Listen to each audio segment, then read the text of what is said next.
Hey, how's everybody doing?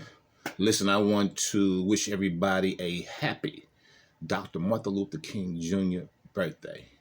Is it a day I think African Americans and everyone should celebrate, considering who he was and his contribution. But listen, let us go into prayer right quickly.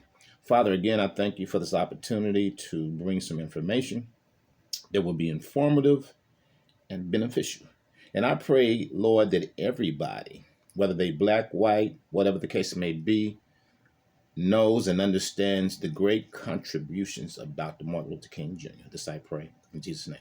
Listen, I just want to get on here a few minutes and have a discussion about Dr. King's dream, which has become a nightmare. The first thing I want to do is to listen to some of his 1963 I Have a Dream speech. And the part I want you to listen to is the part that you don't usually hear often. The part that we usually hear is about the content of the character and not the color of the skin. But this is the part I want you to hear because it's very powerful. But 100 years later, the Negro still is not free. 100 years later, the life of the Negro is still sadly crippled by the manacles of segregation and the chains of discrimination. 100 years later, the Negro lives on a lonely island of poverty in the midst of a vast ocean of material prosperity. 100 years later,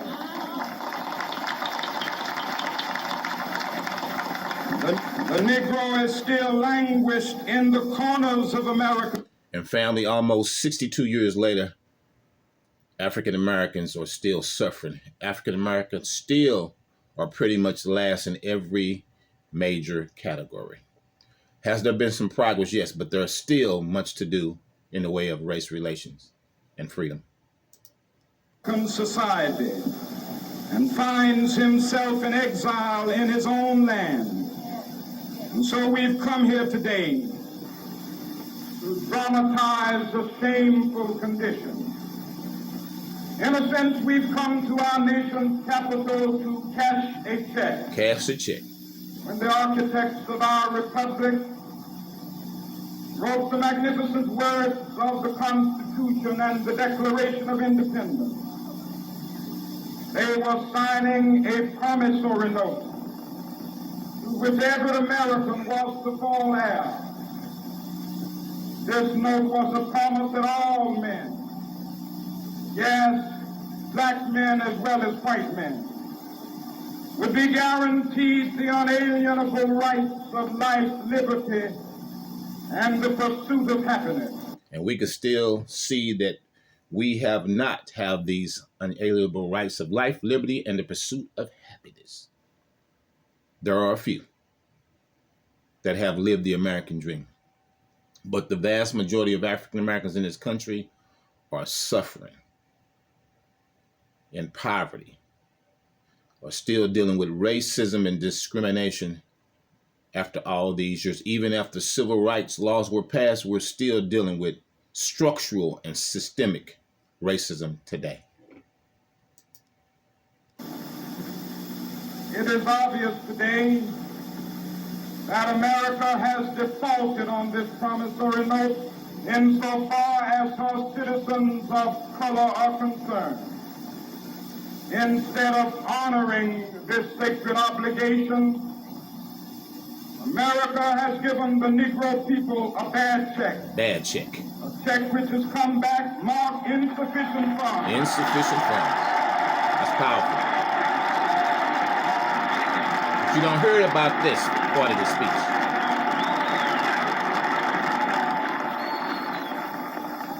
But we refuse to believe that the Bank of Justice is bankrupt. And we know that the Bank of Justice is not bankrupt. All the court has to do is be fair and impartial. But unfortunately, we know that justice is not blind. Lady Justice is not blind. You have justice, and then you have just us.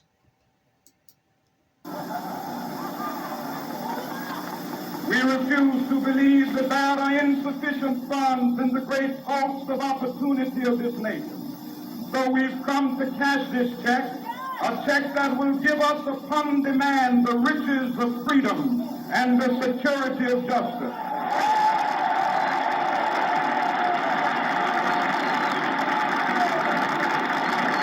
We're going to talk about this part of the speech. We have also come to this hallowed spot to remind America of the fierce urgency of now. This is no time to engage in the luxury of cooling off or to take the tranquilizing drug of gradualism.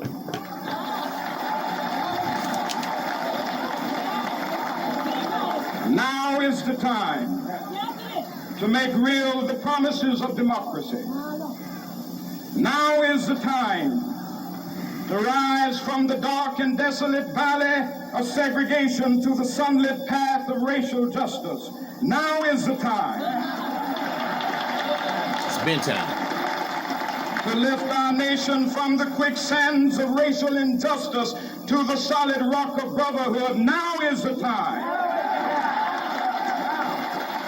To make justice a reality for all of God's children.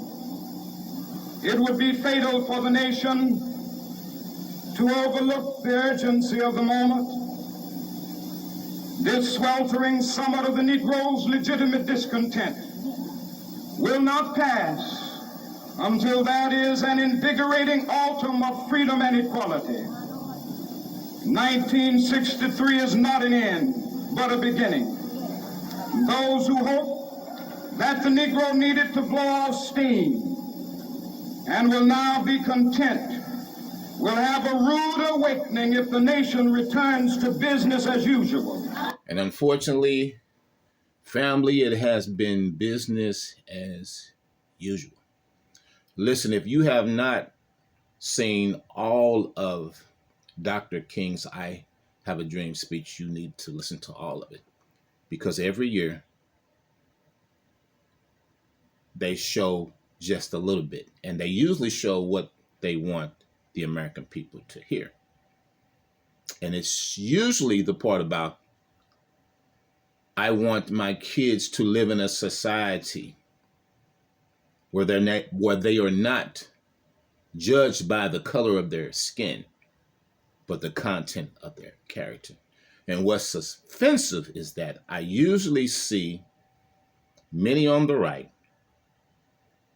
taking that part of Dr. King's speech out of context because they don't want to deal with racism. So they try to use Dr. King's speech, change the narrative, and say that Dr. King don't want us talking about race. Dr. King in this speech was talking about he was hoping for a time when we would not be judged by the color of our skin, but by the content of our character. And unfortunately, family, we have not yet reached that day. And I know many believe because Barack Obama was elected for 2 terms, that we now live in a post-racial society. But the data does not say that. If you do your research, African Americans are still lagging behind in every major category. I want to share a little information. I did a little research, so I want to share with you what's actually going on today, almost 62 years after Dr. Martin Luther King Jr. gave this speech in 1963. The wealth of white households is 13 times the median wealth of black households. Black children represent 18% of the nation's preschool enrollment, but make up nearly half of all children with multiple suspensions. Job applicants with white-sounding names are 50% more likely to get callbacks for an interview. That's right. Then similarly qualified applicants with black-sounding names. And prison sentences for black men are 20% longer than those of white men convicted for similar crimes. And the data would tell you African American men comprises the majority of the prison population, while only being about 7-8% of the population. While many gaps have improved, Dr. King's I Have a Dream speech signified racial disparities exist in various aspects of American life, such as neighborhood quality, which affects the childhood environment, employment and adulthood, and wealth accumulation. There is clearly a wealth disparity between African Americans and white people.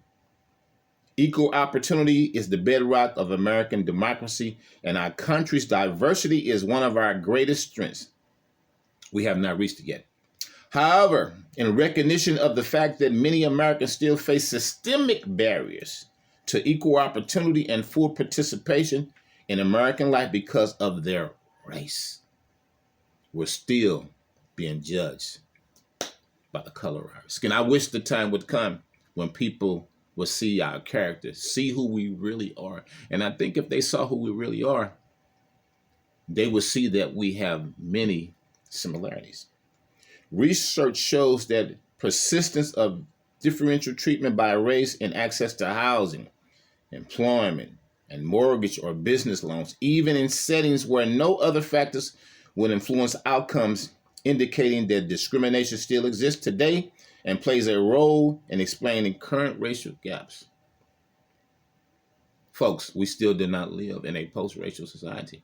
And oftentimes they would point to people like Tyler Perry, Oprah Winfrey, Michael Jordan, LeBron James, entertainers.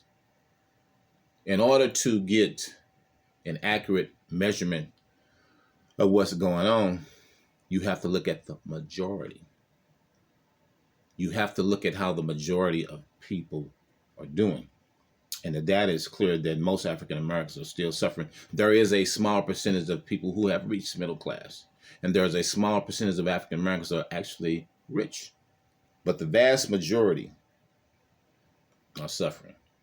The state of Black America finds that the equality index for African Americans has barely moved, and in some cases has worsened since 2005. I can only imagine if Dr. King was alive today, what he would be saying. I think he would still be vocal. I still think he would still be outspoken about what is actually going on in these United States today. Family, his dream has turned into a nightmare.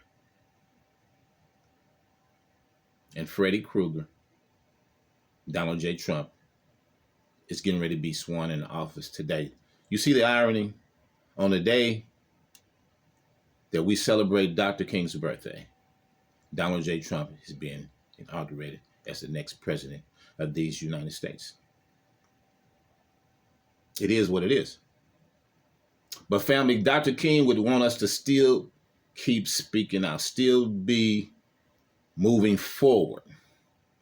He doesn't want us to give up. And we know things are bad, but there have been some improvement. But there is still much work to do. When you think about affirmative action, the pushback against affirmative action by the Supreme Court, of which the majority were appointed by Republican judges. They ruled that it was illegal. And now there's a pushback on DEI, diversity, equity, inclusion. Folks, systemic racism is still alive. What they're saying is that Black people do not need laws in place to ensure fairness and equity, to ensure that the playing field is level.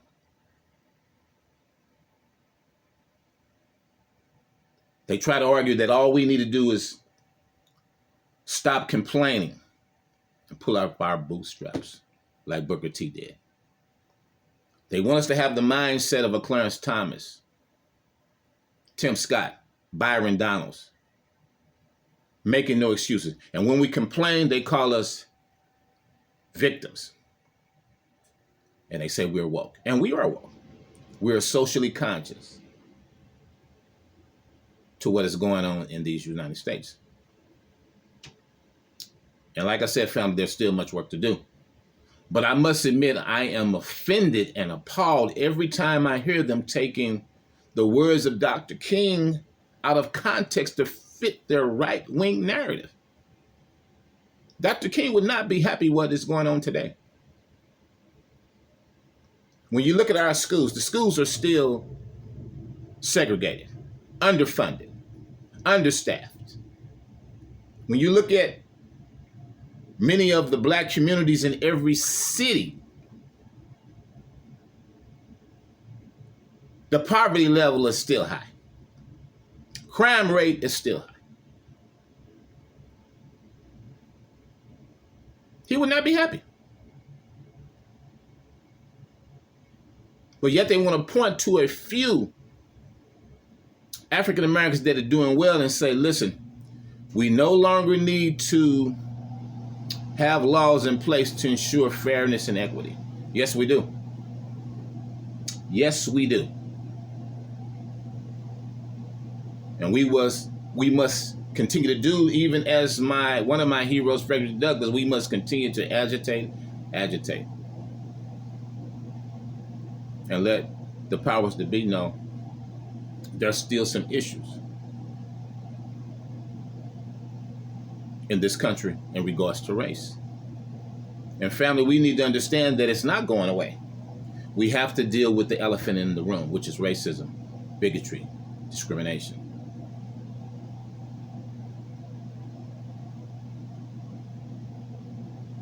I too, like Dr. King, want my children and grandchildren to live in a world where they're not judged by the color of their skin and the content of their character. But I'm intelligent enough to know that they are going to be judged when they're seen. Oftentimes, our mere presence brings suspicion.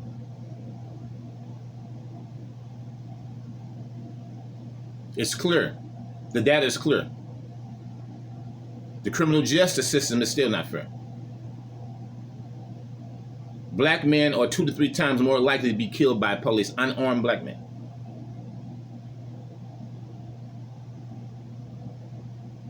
When black men go to court, they're 2 to 3, even 4 times likely to be sentenced to prison when the evidence doesn't show that they're guilty. And I'm not going to even talk about the death penalty. There's still much work to do. Still much work to do. And we're going to need our white allies to also step up. That's why I respect people like Tim Wise and others who are speaking out against racism, discrimination. In the spaces that he's in, he's letting white America know that there's still much work to do.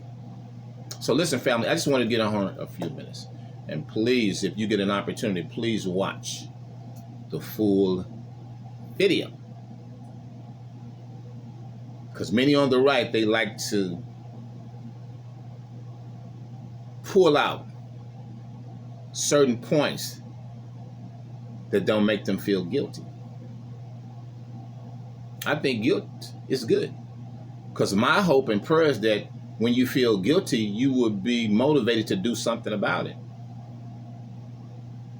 And the fact of the matter is, we still have issues in this country along racial lines, which is what Dr. King was speaking against, was protesting for freedom and equity.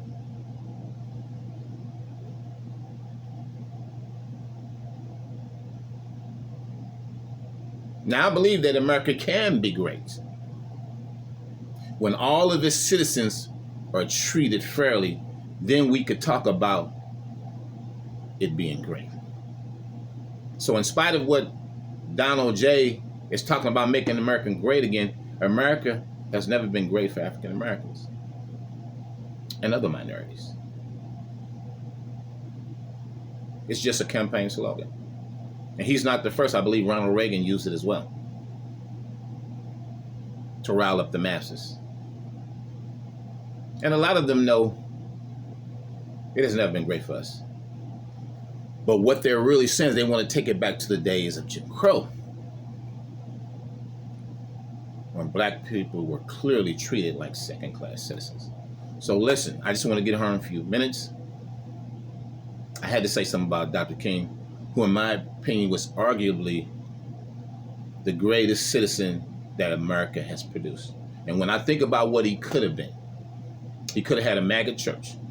He could have been a college professor.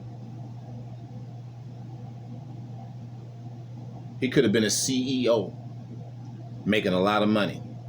But he made the ultimate sacrifice. His children didn't even get the opportunity to see him live a long life. And the thing that I really respect about Dr. King, he got the call about the sanitation workers down in Memphis. You hear me, sanitation workers in Memphis. And there were many who tried to talk him out of going. And his response was, if I don't go, who will go? And as a result, he lost his life.